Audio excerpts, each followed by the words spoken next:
Paper వాల్యుయేషన్లో తప్పులుంటే బాధ్యులపై చర్యలు తీసుకుంటామని, అలాగే ఫ్రీగా రీవాల్యుయేషన్ చేయడం జరగదని విద్యాశాఖ కార్యదర్శి జనార్దన్ రెడ్డి అన్నారు. పూర్తి అప్డేట్స్ మా ప్రతినిధి రాజశేఖర్ అందిస్తారు. రాజశేఖర్,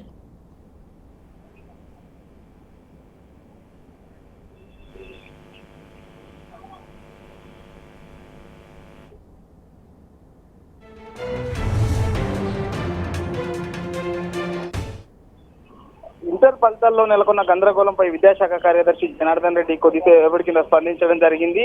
ఎట్టి పరిస్థితుల్లో విద్యార్థులకు అన్యాయం జరగకుండా చూస్తామని చెప్పి ఆయన చెప్పడం జరిగింది. ఫలితాల విషయంలో వస్తున్న ఆరోపణలపై త్రిసభ్య కమిటీ విచారణ జరుగుతుంది. ఇప్పటికే మంత్రి నిన్న కమిటీ ఏర్పాటు చేసిన నేపథ్యంలో ఆ కమిటీకి సంబంధించి ఎల్లుండి సాయంత్రం లోపు రిపోర్ట్ ఇస్తుంది. దాని అనుగుణంగా చర్యలు తీసుకుంటామని చెప్పడం జరిగింది. ఇంటర్ పరీక్షలు ముఖ్యం కావున ముందు ఇలాంటి ఏదైతే ఇప్పుడు జరిగిన గందరగోళం ఉందో దీనికి మరోసారి జరగకుండా చూసుకోవడామని చెప్పడం జరిగింది.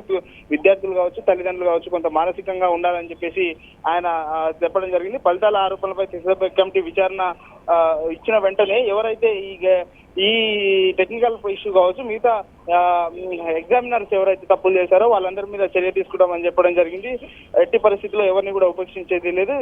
ఇంత గందరగోళానికి కారణమైన ప్రతి ఒక్కరిపై చర్యలు తప్పకుండా ఉంటాయని చెప్పేసి ఆయన చెప్పడం జరిగింది. ముఖ్యంగా త్రిసభ్య కమిటీ ఇచ్చే రిపోర్ట్ ఆధారంగా ప్రతి ఒక్కరిపై చర్యలు తప్పమంటారు. అలాగే ఇదే విద్యార్థులు ఎవరైతే ఇప్పటికే తాము నష్టపోయామని ఇతర మార్కులు తక్కువ వచ్చినాయని ఇబ్బందులు పడుతున్నారు వాళ్ళందరూ కూడా ఎట్టి పరిస్థితుల్లో న్యాయం చేస్తామని చెప్పేసి ప్రతి ఒక్కరు కూడా ఇట్లాంటి మార్కులు తక్కువ వచ్చినాయని అపోహ ఉన్న ప్రతి ఒక్కరు కూడా రివాల్యుయేషన్ పెట్టుకోవాలి. అవసరమైతే మరొక వారం రోజులు కూడా ఈ ఎక్స్టెన్షన్ గౌడ్ పెంచేందుకు కూడా తాము సిద్ధమని చెప్తున్నారు. అయితే ఫీజు 600 పే చేసే దాని మీద, సబ్జెక్ట్ 600 పే చేసే దాని మీద ప్రభుత్వంతో మరోసారి మాట్లాడిన తర్వాతనే దాని మీద క్లారిటీ ఇచ్చే అవకాశం కూడా ఉంటుందని చెప్పడం జరిగింది. మొత్తం మీద అయితే విద్యార్థుల తల్లిదండ్రులుగానే విద్యార్థులు కూడా ఎవరు ఆందోళన చెందవద్దు, రివాల్యుయేషన్ పెట్టుకుంటే ప్రతి ఒక్కరికి న్యాయం చేస్తామని చెప్పేసి విద్యాశాఖ కార్యదర్శి చెప్పడం జరిగింది. మొత్తం మీద అయితే ఇవాళ జరుగుతున్న గందరగోళానికి సంబంధించి ఒక క్లారిటీ అటు ఇంటర్ బోర్డు సెక్రటరీ కావచ్చు, విద్యాశాఖ కార్యదర్శి ఇప్పటికీ క్లారిటీ ఇవ్వడం జరిగింది. దీనికి సంబంధించి ఎల్లుండిలో ఒక పూర్తి స్థాయిలో క్లారిటీ వచ్చే అవకాశం ఉంది. బాధ్యులపై చర్యలు కూడా తీసుకునే అవకాశం ఉంది. అలాగే విద్యార్థులందరూ కూడా